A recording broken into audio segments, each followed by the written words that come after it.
Fala galera, aqui é o professor Thaleson Reis e nessa aula de hoje é a nossa terceira aula sobre os aspectos demográficos e sociais do Brasil e hoje nós vamos fazer um pequeno resumo daquilo que nós estudamos nas aulas anteriores e também vamos fazer uma pequena atividade aí para você recapitular o assunto e fixar melhor na sua memória. Então vamos lá. Nas aulas anteriores, nós estudamos algumas coisas sobre os aspectos demográficos do Brasil, ou seja, nós estudamos a população brasileira, bem como o acesso aos bens e serviços, a questão da pobreza, também os indicadores sociais como a taxa de natalidade, o IDH, também nós estudamos a questão do censo demográfico, que é feito pelo IBGE, que é justamente para fazer o levantamento da população brasileira, saber dados, saber as coisas relacionadas à população brasileira. E um detalhe interessante que nós podemos notar nas aulas anteriores é a questão da pobreza no Brasil. Nós sabemos que o Brasil melhorou significativamente nos seus indicadores sociais, melhorou no seu IDH, na taxa de natalidade, que diminuiu bastante, e a taxa de mortalidade também, tanto mortalidade como a mortalidade infantil, que diminuiu bastante esses números, que eram alarmantes. Mas também nós podemos notar que o Brasil ainda é um país bastante desigual, ou seja, cerca de 50 milhões de pessoas no Brasil vivem em situação de pobreza e cerca de 3,5 milhões de pessoas vivem em situação de extrema pobreza, ou seja, elas vivem em situações precárias. E agora nós vamos fazer algumas atividades aqui, nós vamos responder algumas questões aqui, justamente para que você possa entender melhor como se dá esse processo, esse estudo de demografia no Brasil na prática. Então vamos lá. Primeira questão, ela diz o seguinte: o crescimento vegetativo é uma das principais variáveis adotadas pela demografia. Esse indicador exprime a relação entre a letra A, volume do crescimento absoluto e volume de crescimento relativo de uma população, a letra B, registro da mortalidade infantil e o registro da mortalidade materna comparados. Letra C, aumento da população absoluta e o saldo migratório. Letra D, indicador de densidade demográfica e a área territorial.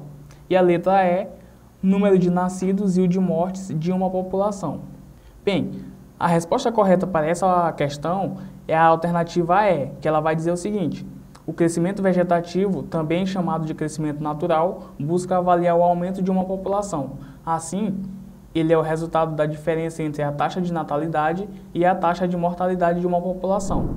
A segunda questão diz o seguinte: a distribuição da população brasileira é bastante heterogênea, ou seja, ela é bastante diversa.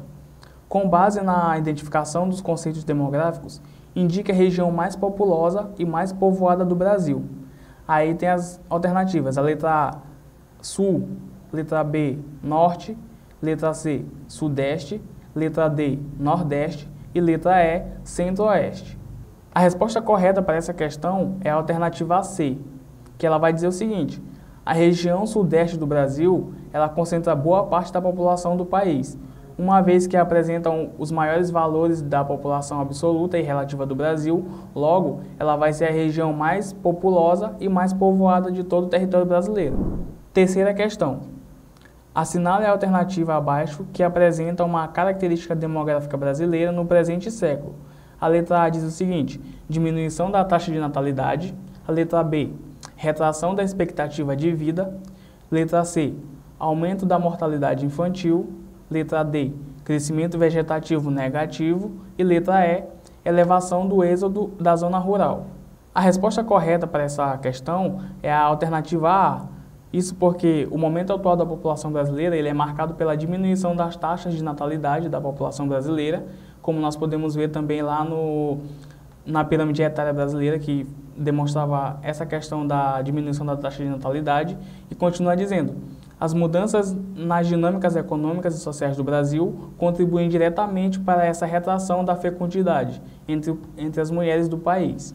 Então, o Brasil é marcado pela diminuição da taxa de natalidade, que é a resposta letra A. A questão 4 vai dizer o seguinte: no Brasil, qual é o principal órgão responsável pela elaboração e divulgação de pesquisas demográficas? Aí temos as alternativas. A letra A, Instituto Brasileiro Geográfico e Cartográfico.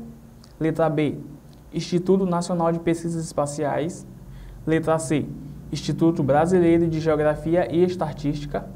Letra D, Instituto Brasileiro de Pesquisa e Análise de Dados. E a letra E, Centro de Pesquisa em Ciência, Tecnologia e Sociedade. A resposta correta para essa questão é a alternativa C, Instituto Brasileiro de Geografia e Estatística, mais conhecido também como IBGE. Ele é a principal organização brasileira responsável pela produção e divulgação de dados demográficos no país. Essa instituição ela é responsável também, entre outros aspectos, pela realização do censo demográfico, que realiza uma contagem da população brasileira. Inclusive, no ano de 2022 está acontecendo um censo demográfico. E a questão 5, a última questão, vai dizer o seguinte: os valores do IDH podem variar de 0 a 1 em uma escala. Com relação aos índices numéricos do IDH, qual afirmativa apresenta a relação correta? Aí a letra A diz o seguinte: o valor do IDH mais próximo de 1 indica um alto nível de desenvolvimento humano.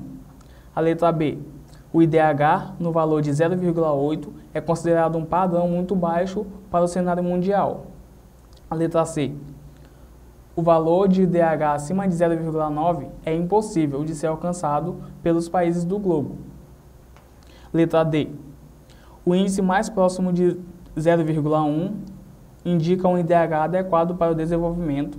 E a letra E, os valores de 0,1 e 0,2 de IDH são muito recorrentes nas regiões mais desenvolvidas. A resposta correta para essa questão é a alternativa A. Isso porque o IDH ele tem uma escala de 0 a 1. Então, quanto mais próximo for o IDH de chegar ao número máximo, que é 1, maior vai ser o desenvolvimento desse lugar.